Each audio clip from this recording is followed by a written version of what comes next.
hanya membolak-balikkan Al-Quran, dia hanya membaca Al-Quran, dia hanya menghafal Al-Quran, tapi dia tidak pernah berjumpa denganku, dia tidak pernah bertemu denganku, tapi dia menjalankan syariatku, dia mengikuti sunnah-sunnahku. Dialah yaitu orang yang paling. Kalau sahabat Nabi, dia tahu Rasul, tahu Nabi, tahu turunnya wahyu, patut.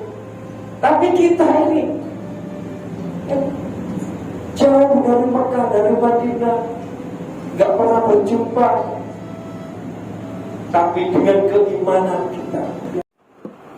Alaikum bis-sholat ya muslimin muslimat. Kerjakanlah salat wahai saudara-saudaraku. Khamsatu awqatin, 5 waktu. Jadi kalau sekolah itu ada pemeriksaan kan? Ada kan? Setiap kita belajar sekolah rendah, sekolah menengah itu ada pemeriksaan. Kalau pemeriksaan itu soalannya banyak, kita kira-kira perlu waktu untuk mengerjakan soal ini. Perlu waktu. Tapi kalau soalannya cuma satu nih, Allahumma salli wa sallim wa barik alaihi wa ala alihi sallallahu alaihi wasallam.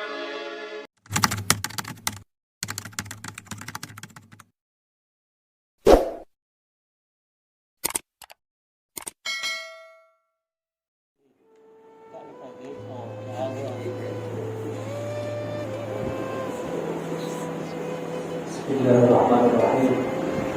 Assalamualaikum warahmatullahi wabarakatuh. A'udzu billahi minasyaitonir rajim. Bismillahirrahmanirrahim. Alhamdulillahirabbil alamin. Alhamdulillahilladzi ja'alana min ummati Muhammad sallallahu alaihi wasallam. Nashhadu an la ilaha illallah wahdahu la syarika lah wa nashhadu anna Muhammadan abduhu wa rasuluh.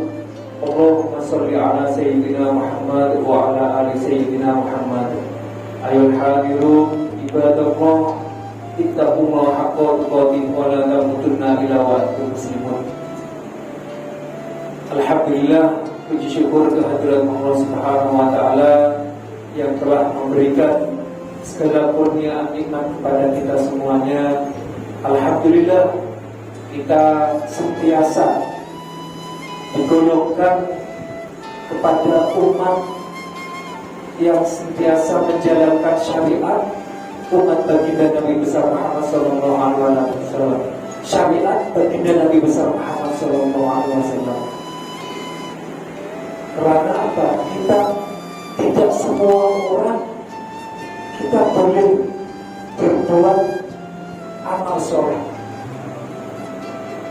Berapa banyak orang-orang yang sibuk di luar, tapi kita ada di sini. Kita luangkan waktu, tenaga, pikiran kita, harta kita untuk ibadah kepada Allah Subhanahu wa taala.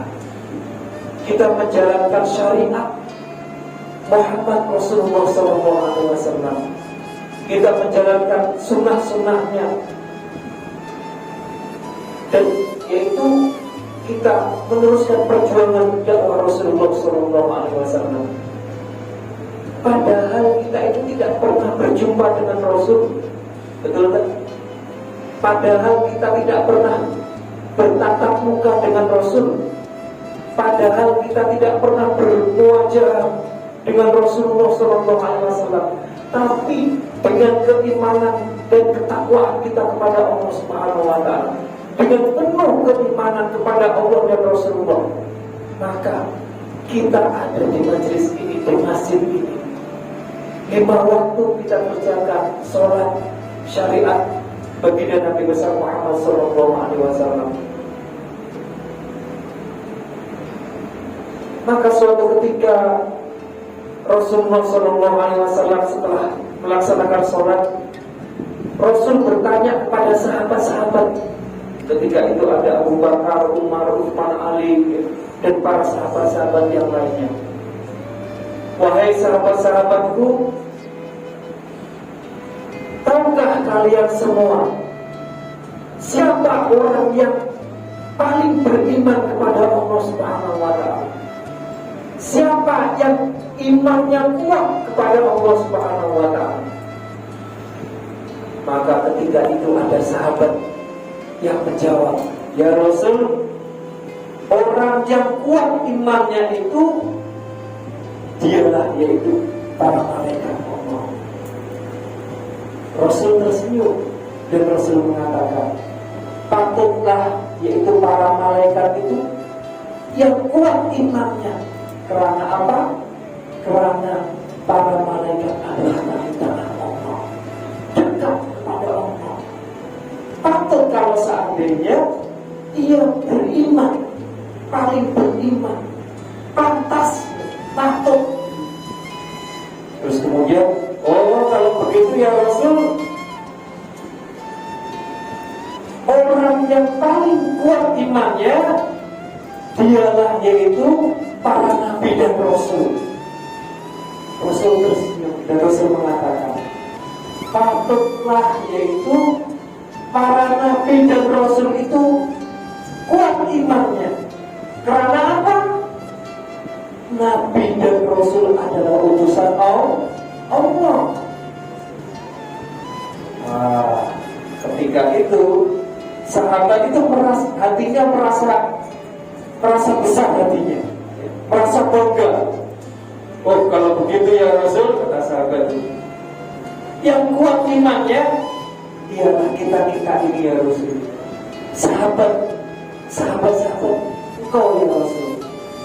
Kemudian Rasulullah SAW mengatakan, patutlah yaitu para sahabat-sahabat yang kuat imannya. Karena apa? Sahabat Nabi, dia tahu Nabinya, betul? Tahu Rasul, tahu turunnya wahyu. Maka patutlah mereka yaitu kuat imannya. Kalau begitu siapa ya Rasul yang kuat imannya itu? Kemudian Rasulullah SAW mengatakan, dialah yaitu umat setelahku, dia hidup jauh dariku, namun dia yaitu menjalankan syariatku.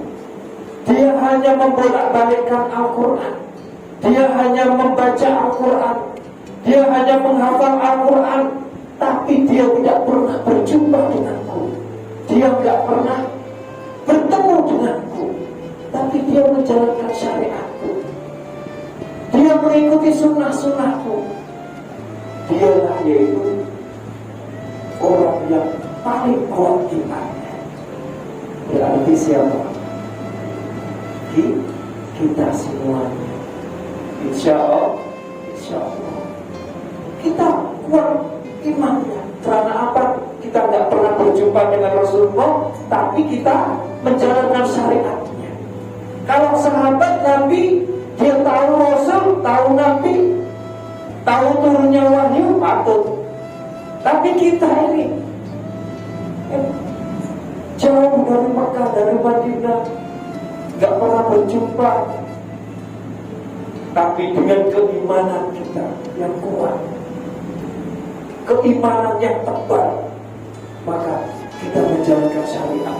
Kita datang ke masjid, kita sholat 5 waktu. Setiap langkah-langkah ketika kita dari rumah ke masjid ini, yaitu mendapatkan pahala kebaikan dari Allah Subhanahu wa Ta'ala. Dan setiap langkah-langkah kaki kiri kita ke majelis ini, ke masjid ini, yaitu dapat menghapus kesalahan-kesalahan kita. Mudah-mudahan dengan kita menjalankan syariat baginda Nabi besar Muhammad SAW, tentunya kita yaitu dapat bermimpi berjumpa dengan Rasulullah SAW di dalam tidur-tidur kita. Yaumul Qiyamah nanti kita mendapatkan syafaat dari baginda Nabi besar Muhammad SAW. Maka jangan lupa, kita ini diciptakan oleh Allah Subhanahu wa Ta'ala, tujuannya hanya satu, untuk ibadah kepada Allah. Ingat itu, satu saja untuk ibadah. Wa ma khalaqtul jinna, dan aku kata Allah tidak menciptakan jin dan manusia illa liya'budun, kecuali hanya untuk beribadah kepada-Ku. Satu ibadah saja. Urusan dunia boleh kau cari dunia bekerja kan? Tapi jangan lupa ibadah kepada Allah Subhanahu wa ta'ala. Jangan lupa yaitu sholat. Karena apa? Sholat ini yang utama. Makanya di dalam hadis ini, awal yuhasabu hiya sholat ya muslimin ya muslimat. Awal yuhasabu, pertama kali amalan yang dihisab di yaumil kiamah nanti ya as-sholat, yaitu tentang sholatnya. Benar. Nanti di yaumil kiamah ditanya satu persatu di hadapan Allah, macam mana sholat? Fa'in sholat, maka apabila sholatnya baik, maka sholat sa'iru amali, amal yang lainnya itu dianggap baik oleh Allah Subhanahu wa ta'ala. Maknanya amalan-amalan yang lainnya tak perlu ditanya, tidak ditanya oleh Allah Subhanahu wa ta'ala. Kalau sholatnya baik, kalau sholatnya khusyuk, istiqomah, hajat, ya, subuh, zuhur, asar, maghrib bisa kita kerjakan, sunah-sunahnya, ya. Maka ketika ditanya sholatnya baik, yang lainnya Allah anggap baik semuanya. Tentang umurnya, Tuan Haji ditanya, Tuan Haji, engkau diberikan umur 70 tahun, umurmu kau gunakan untuk apa? Untuk ketaatan atau kemaksiatan? Itu semuanya akan ditanya satu persatu.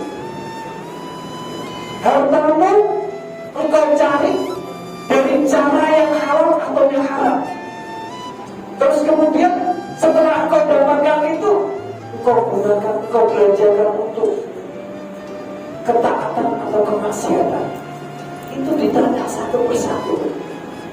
Ya kalau kita boleh jawab dan jawabannya betul benar, tidak ada masalah. Tapi ketika kita tidak boleh menjawabnya, maka itu akan menjadi masalah. Ini kalau sekolah itu ada pemeriksaan kan? Ada ya? Setiap kita belajar sekolah rendah, sekolah menengah itu ada pemeriksaan. Kalau pemeriksaan itu soalannya banyak, kita kira-kira perlu waktu untuk mengerjakan soal itu. Perlu waktu. Tapi kalau soalannya cuma satu nih, macam mana sholatmu? Oh, ya Allah, sholat saya baik. Setiap hari saya sholat 5 waktu, zuhur, asar, maghrib, isya, subuh. Kalau sholatnya ini baik, nggak ada pertanyaan lagi nanti di akhirat. Nggak ada pertanyaan lagi. Tapi kalau sekiranya sholatnya tidak baik, ditanya seorang hamba itu sholatnya tidak baik, maka semuanya itu akan ditanya satu persatu. Tentang umurnya, tentang hartanya, tentang anak istrinya. Kau punya anak istri, kau didik enggak? Semuanya akan ditanya. Kau punya mata, boleh melihat, diberikan mata, boleh melihat, kau gunakan untuk apa mata?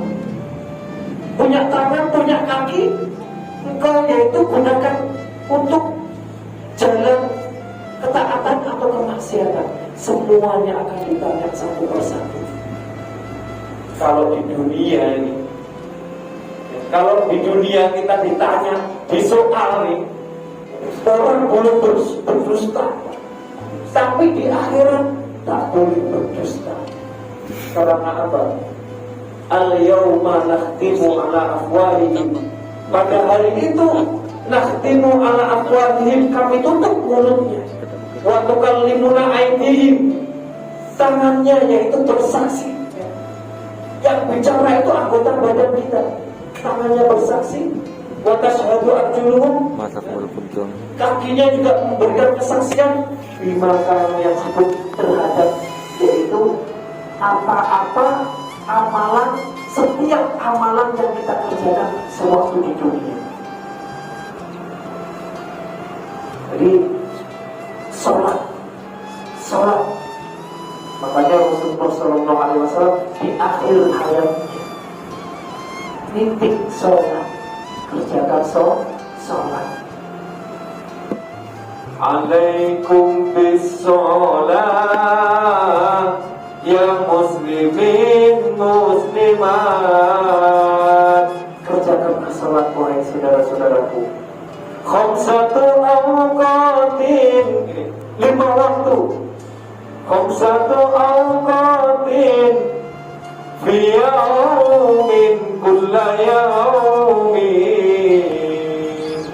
Setiap waktu, setiap hari, kulla yaumin, diulang-ulang setiap hari. Wajibatullah ta'ala.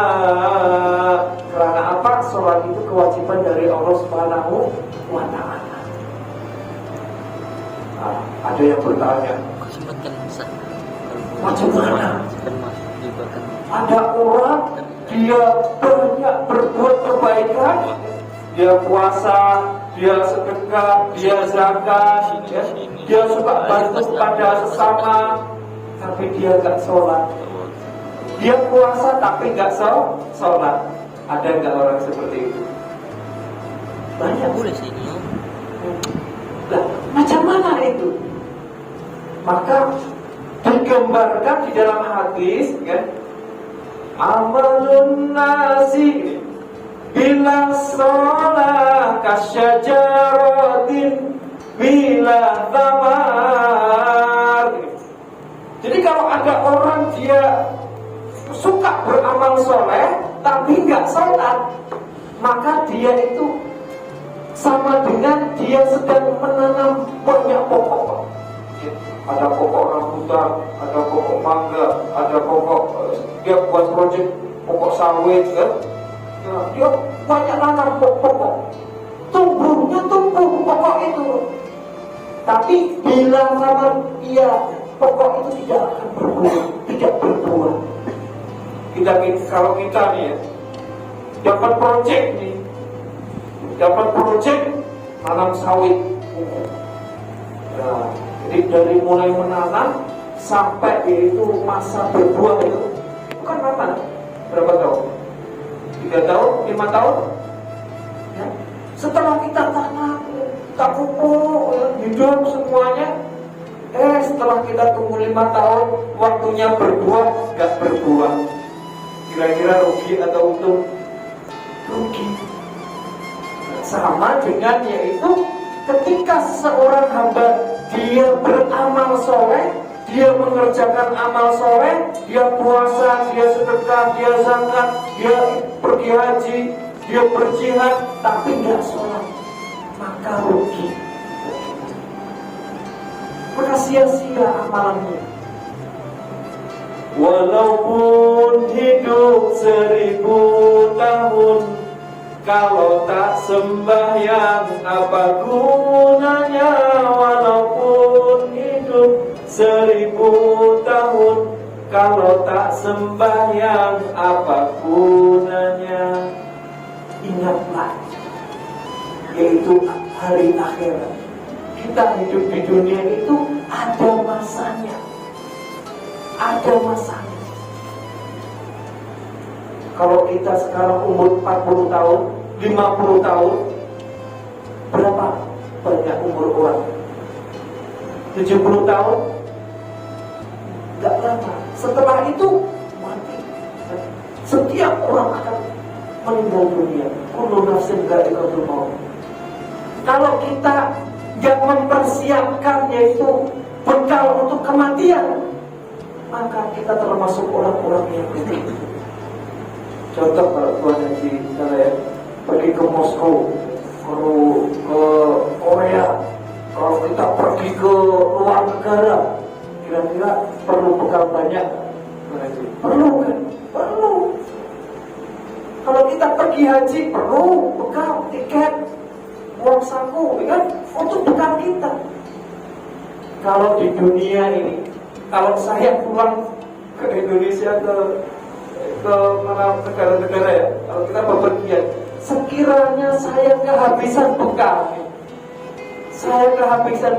oh saya minta tolong kepada Tuan Haji, Tuan Guru Haji Saleh, kan? Pokok kan? Ke polis dan sebagainya, kadang-kadang kita insya Allah dibantu, Pak. Kalau sekiranya kehabisan bekal di dunia, atau minta tolong transfer ke ahli keluarga kita, transfer dong, saya kehabisan bekal. Tapi kalau kita yaitu kehabisan bekal di akhirat nanti, mau minta pertolongan kepada siapa? Kecuali amalan ibadah kita. Makanya pertandingan ini yang paling melelahkan, yang paling memenatkan, yang paling penat itu ialah pertandingan mencari dunia. Gak ada habisnya kalau kita mencari dunia. Bapak dikasih uang 1 bilion, pengen 2 bilion, betul? Udah dapat 2 bilion, pengen 3 bilion, betul? Udah dikasih 10 bilion, pengen lagi. Gak ada habisnya. Semakin banyak yaitu harta kita semakin stres. Kalau kita tidak didasari dengan iman. Ya. Kita kumpulkan harta kita bekerja pagi, siang, sore, malam. Esok ternyata meninggal dunia. Hartanya dibawa kan? Tidak dibawa. Kecuali harta yang digunakan di mardotillah, hal-hal yang diridhoi oleh Allah Subhanahu wa Ta'ala. Itulah harta yang sejati, itulah harta yang sebenarnya yang kita bawa sampai ketika yaitu seseorang yang meninggal dunia. Makanya jangan yaitu lupa terhadap kewajiban kita ibadah kepada Allah Subhanahu wa Ta'ala. Boleh kita bekerja, tapi kita sholat, ada kewajiban sholat. Karena apa? Kita percaya setelah kehidupan di dunia ada kematian dan ada kehidupan lagi, untuk yaitu kehidupan di akhirat.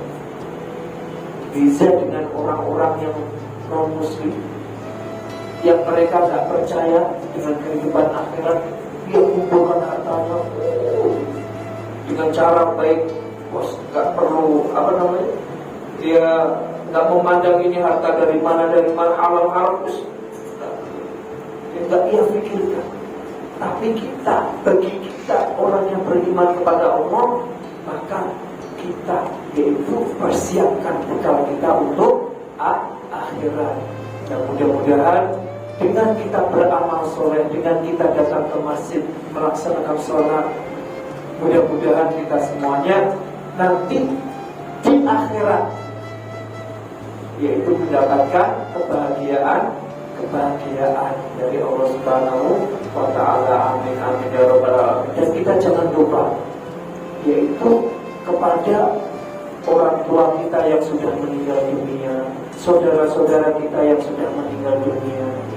Kalau saya lewat kubur itu tahu kan berapa banyak orang-orang yang di dalam kubur itu, mereka itu ingin hidup kembali. Kalau dia diberikan kesempatan untuk hidup kembali, saya ingin ada untuk sholat. Betul. Rabbi dalam Al-Quran, ya Allah, laula akhartani ila ajalin qarib. Kalau sekiranya saya diberikan kesempatan untuk hidup kembali, atau diberikan masa untuk yaitu ditunda kematian saya, maka fa'asaddaqo, maka aku akan bersedekah, wa aku minas sholihin, dan aku akan berbuat amal soleh. Dan aku akan berbuat yaitu melaksanakan sholat, beramal soleh. Itu kalau seandainya kita tahu. Makanya suatu ketika itu Rasulullah sedang berjalan yaitu dengan sahabatnya, tiba-tiba melewati kubur itu. Rasul Rasul berhenti dan Rasul menangis. Kemudian ada sahabat bertanya kepada Rasul, "Ya Rasul, kenapa engkau menangis ya Rasul?" Tahu enggak bahwasanya penghuni kubur ini telah disiksa. Sekiranya ia yaitu boleh dihidupkan lagi, ia yaitu meminta untuk, kalau sekiranya dia boleh meminta, dia minta untuk berbuat amal, dihidupkan lagi, dan kemudian dia beramal soleh. Nah, makanya di setiap waktu jangan lupa yaitu kita pun berdoa kepada kedua orang tua kita, saudara-saudara kita yang sudah meninggal dunia. Kalau kita baca Yasin, baca tahlil, kan? Karena apa? Itu salah satu cara kita mentransfer pahala kepada orang yang sudah meninggal dunia. Kalau kita sendiri, kalau sudah meninggal dunia, kita sudah nggak boleh berbuat amal kecuali yaitu anak-anak kita. Dia mentransfer pahala kepada kita. Lah macam mana cara transfernya? Yaitu dengan mendoakan kita. Kita mendoakan kepada orang yang sudah meninggal dunia. Loh, kalau kita mendoakan kepada orang yang sudah meninggal dunia, emang pahalanya sampai? Insya Allah sampai. Ya. Karena apa? Innal a'malal ahya'a, kata Rasul. Sesungguhnya amalan-amalan orang yang masih hidup itu ta'rudu ala asyairihim wa ala abaihim minal amal, masih berpengaruh terhadap kedua orang tuanya, saudara-saudaranya yang sudah meninggal dunia. Loh, ketika itu sahabat kaget, terkejut. Macam mana ya Rasul? Macam mana berpengaruh ya Rasul? Oh, kemudian Rasulullah SAW mengatakan, "Wa in kana khairan," maka apabila putra-putrinya, orang yang masih hidup di dunia, ia berbuat baik, dia beramal soleh, dia melaksanakan sholat, dia membaca Al-Quran, dia bersedekah, dia mengeluarkan zakat, dia menolong kepada sesamanya, dia beramal soleh, maka hamidullah ta'ala, orang yang sudah meninggal dunia itu hamidullah ta'ala, merasa bersyukur kepada Allah. Jadi kalau bahasa kita, ya Allah, alhamdulillah ya Allah, saya punya anak-anak yang soleh, yang sentiasa yaitu berbuat kebaikan, taat kepada Allah, mendoakan saya. Macam kita aja kan, kalau kita punya anak rajin sholat, seneng kan? Oh ya, harapan saya nanti kan. Tapi kok ini apa gorotalik? Sebaliknya, kalau anak-anaknya yang masih hidup di dunia, ghairu sholihin, dia tidak berbuat kebaikan, dia tidak soleh, dia berbuat maksiat, berbuat maksiat, mencuri, contoh ya. Tangkap, kamu anak siapa? Anaknya Fulan bin Fulan. Kesebut. Dan disitulah yaitu orang tua yang sudah meninggal dunia itu merasa terganggu. Sebagaimana ia merasa terganggu sewaktu ia di dunia, hidup di dunia. Kalau sekiranya anak-anaknya dia berbuat kemaksiatan, sampai-sampai ya, orang tuanya atau saudara-saudaranya yang sudah meninggal dunia itu memohon kepada Allah, ya Allah, sambil berbesmili, sambil yaitu menitis air mata, sambil menangis, ya Allah, Allahumma la tamutuhum, ya Allah, janganlah Engkau cabut nyawa anak-anak saya yang masih hidup di dunia ini, hatta tadihim hidayatan, sebelum Engkau memberikan hidayah kepada mereka. Nah ini orang yang sudah meninggal dunia saja masih mendoakan, masih berdoa kepada anak-anaknya, memohon kepada Allah. Nah oleh karena itu kita jangan lupa yaitu selain kita beramal soleh, melaksanakan sholat, melaksanakan kebaikan, maka kita pun yaitu mendoakan kepada orang-orang yang sudah meninggal dunia. ibu bapak kita, saudara-saudara kita